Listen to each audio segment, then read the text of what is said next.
Bukti Paula Verhoeven diduga tidak positif HIV, Baim Wong bisa kicap? Banyak yang tidak percaya dengan isu Paula Verhoeven mengidap HIV.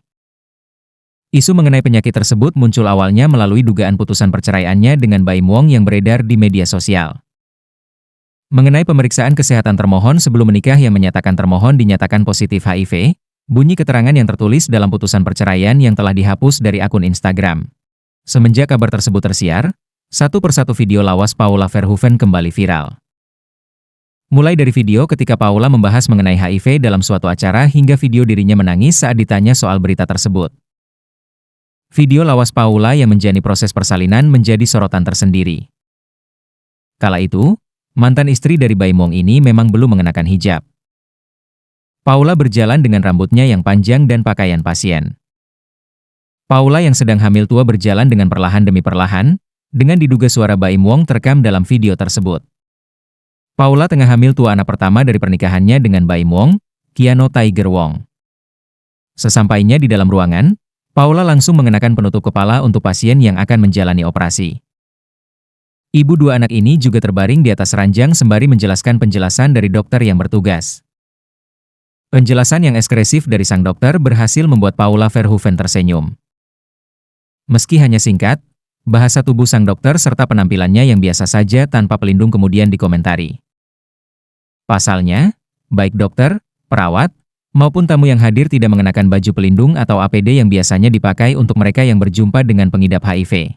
Lantas publik menduga bahwa sebenarnya Paula Verhoeven tidak positif mengidap penyakit HIV. Lah itu buktinya Paula lahiran tapi para nakes gak pakai APD lengkap, lantai gak dialasi, ranjang juga gak dialasi, ujar salah satu warganet. Yang dulu sering lihat YouTube Baim pasti tahu gimana Paula lahiran Keanu. Dokter tidak mengenakan APD lengkap untuk penanganan HIV.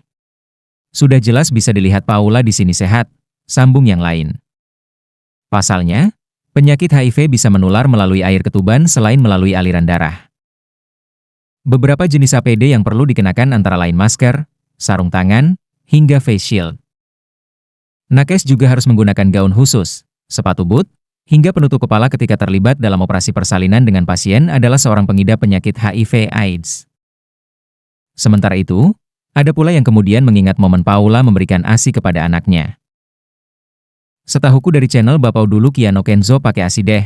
Bukannya kalau HIV anaknya tidak boleh ASI? Tanya seorang warganet. Kalau hamil itu tiap trimester wajib cek darah, termasuk HIV sama hepatitis, jadi gak sembarang ya, sambung yang lain. Melalui penelusuran lebih lanjut, ada kasus di mana ibu pengidap HIV tetap bisa memberikan ASI asalkan dengan ketentuan yang cukup ketat. Gue sepakat kalau Paula itu salah memilih suami. Kalau gue nonton podcastnya Bang Deddy Corbuzier di menit 10.38 itu menunjukkan poin-poin penting di dalam perceraian tersebut. Ini gue mohon maaf kepada Paula ya untuk membahas ini gitu ya, karena ini hal sensitif, tapi sudah ditayangkan ke publik sehingga gue bisa mereactionnya. Di menit 10.38 itu dia berbicara tentang KDRT. Ya, secara tidak langsung asumsi gue mengatakan bahwasannya memang terjadi KDRT entah dalam bentuk verbal ataupun non verbal ya. Nah, dan juga menurut gue cocok sih anaknya di Paula. Kenapa? Paula ini sedikit dizolimi atau mungkin banyak dizolimi oleh Baim Wong. Terlihat dari video-video anaknya, kayak yang anaknya tuh bilang begini. Ini ada videonya ya.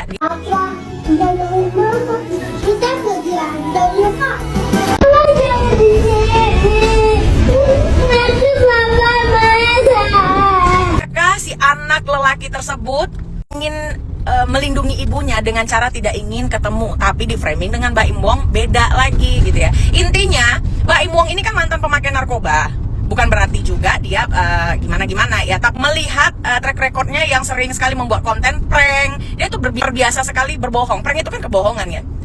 Kayak gue nggak yakin banget gitu dengan tingkah lakunya. Kalau dia bilang Paula selingkuh karena curhat-curhatan, di rumahnya aja semua orang bebas masuk. Lalu kayak gimana pula Baim Wong masuk ke kamar Raffi Ahmad, datang ke rumahnya Nikita Mirjani gitu kan, dengan keintimannya begitu. Wah, menurut gue nggak patut dibela Baim Wong ini. Gua berada di posisi membela Paula sebagai seorang ibu dan seorang wanita. Paula istri yang baik, Paula juga ibu yang baik ya. Jadi untuk kalian semua geng-geng yang mirip sirkus menurut gua malah kalian ini ya, gengnya Nikita Mirjani, Jack Ras, Lemes, yang laki-laki berotot tapi mulutnya kayak mama-mama ya. Jadi nggak usah deh kalian nyerang-nyerang Paula gitu. Dan masyarakat Indonesia sudah pintar, tidak akan kemakan ucapan kalian-kalian ini. Dengar ya, Paula itu yang pantas dibela di sini. Ya, dengerin ya. Jadi kalau misalnya pintu tidak terkunci, suami tidak ada di rumah, tidak bisa disebut selingkuh ya. Berarti laki-laki boleh juga kayak gitu. tanya, pakai tanda tanya. Ada tanya. Karena memang cowok itu oleh Paula dan suaminya diizinkan menginap di rumah itu. Tuh cowok oleh Paula dan suaminya, ya berarti ini bukan tanpa sepengetahuan suami ya. Suami tahu banget. Diizinkan menginap di rumah itu. Bukan tanpa sepengetahuan ternyata guys. Ini makanya yang penting yang kita harus tahu ya. Faktanya. Siapa sih si laki-laki itu yang berinisial N? Dan kenapa si suami si B kok bisa mengizinkan gitu loh. Dari awal tuh udah mengizinkan. Berarti tahu dan kenal banget si laki-laki. Lanjut Bang Hotman.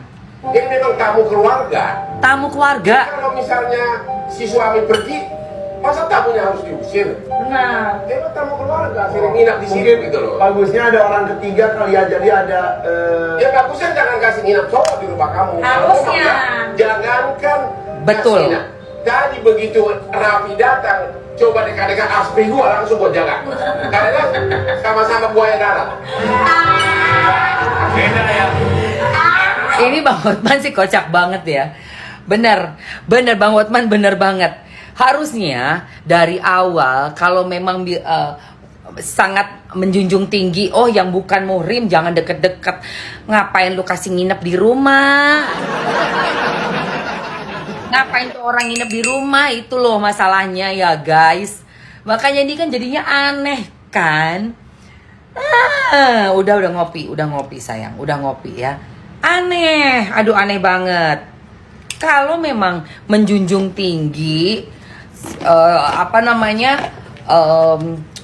norma-norma dalam perkawinan itu benar-benar dijalankan, laki-laki tuh sama perempuan berarti bukan muhrimnya jangan deket-deket ya kan, jangan sampai ada duduk di meja atau gimana ya, mesti dari awal dong, jangan undang-undang laki-laki ke rumah dong. Boleh nginep, itu yang gue maksud ya teman-teman ya. Dari kasusnya si Baim Wong sama Paula, gue di pihak Paula ya.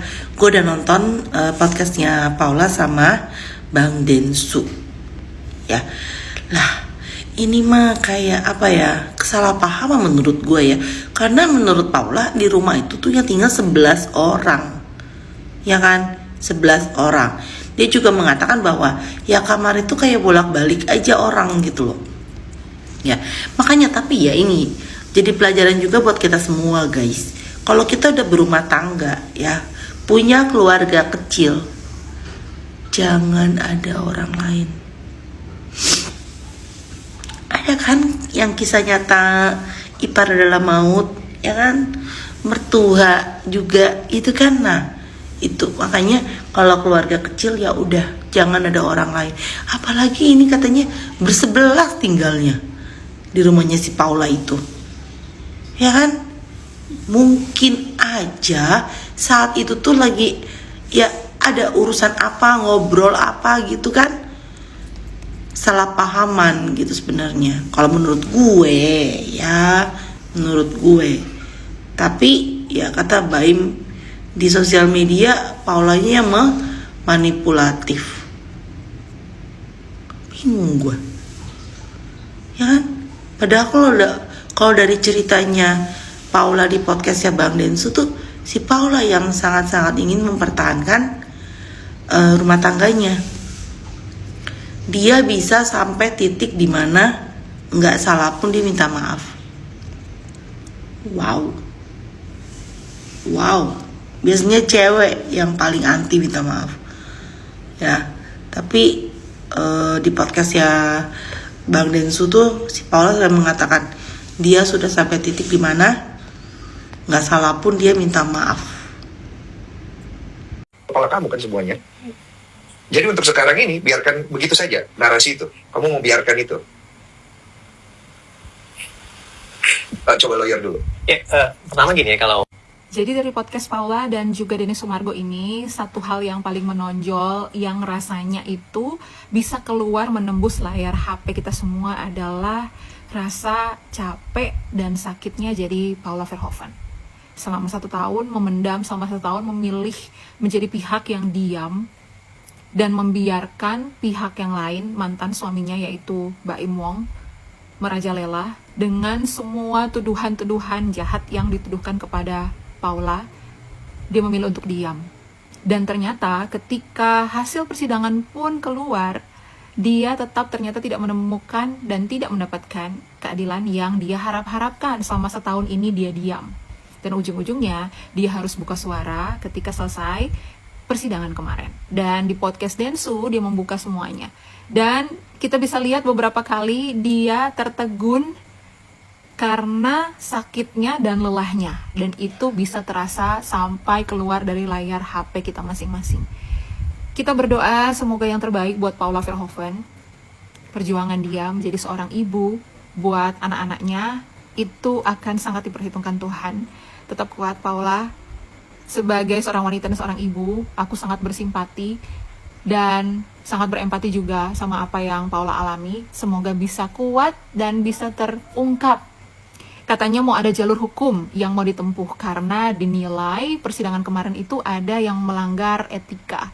Nah, kita tunggu saja gimana kelanjutan daripada kasus ini. Semoga yang terbaik buat Paula dan juga kedua anaknya. Seperti itu Iya. gitu loh. Itu yang saya sayangkan, kenapa harus kayak gitu? Ini anak-anak loh yang jadi korban gitu Iya. loh. Dan sekarang kamu harus menjelaskan semua kan, mau nggak mau. Jadi susahnya di situ. Sekarang gini, kalau misalnya bertahan dengan semua isu yang sudah terlempar ke masyarakat, what's going to happen? Bingung nggak mau jawab seperti apa? Aku sebenarnya udah capek sih, man. 1 tahun, capek. Sampai aku di titik kesini aja aku berdoa sama Allah. Aku udah nggak tahu lagi cara ngebela diri kayak gimana gitu. Udah nggak tahu. Aku nggak tahu mau ngebela diri kayak gimana. Jadi aku udah pasrahin. Ini semua terjadi pasti akan ketetapan engkau gitu. Cuman aku nggak tahu mas beneran. Udah nggak tahu cara membela dirinya seperti apa kan? Iya, dan balik lagi seperti yang selalu aku punya prinsip. Orang yang membenci kita akan selalu membenci kita dan akan percaya apa yang kita omongin gitu. Iya. Dan kalau orang yang mencintai kita, yang sayang sama kita nggak usah ngomong, mereka akan selalu ada buat kita. Itu saya setuju. Iya. Cuma kan hidup harus berlanjut. Iya. Ini Betul kan, Mas? ini adalah salah satu cara ikhtiar yang udah aku lakuin demi anak-anak dan kedua orang tuaku. Pertanyaannya sampai kapan? Hasilnya terserah Allah. Kemarin kamu juga putusin diem, ujung-ujungnya akhirnya kamu ngomong.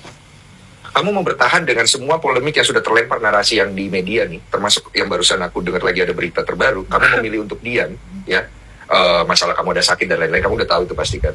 Kamu memilih untuk diam dan udah capek, orang pasti akan ada yang bersimpati. Tapi ini akan menjadi jejak digital. Kan dari awal kita udah ngobrolin nih, anak-anak gimana bacanya, gimana bertanggung jawab saya, bagaimana saya harus menjelaskan, itu kan pasti ada di kepala kamu kan semuanya.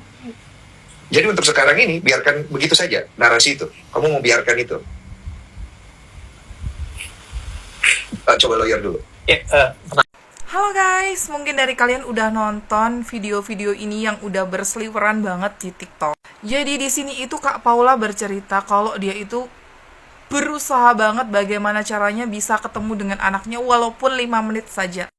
Aduh, kayak gimana ya, kaget banget dengar putusan sidang kalau perceraian itu terjadi akibat si Kak Paula ini berselingkuh. Jadi menurut kalian guys, menurut kalian kira-kira gosip itu bener atau memang bener-bener itu tuh udah bukan gosip lagi tapi fakta? Coba komen di bawah guys.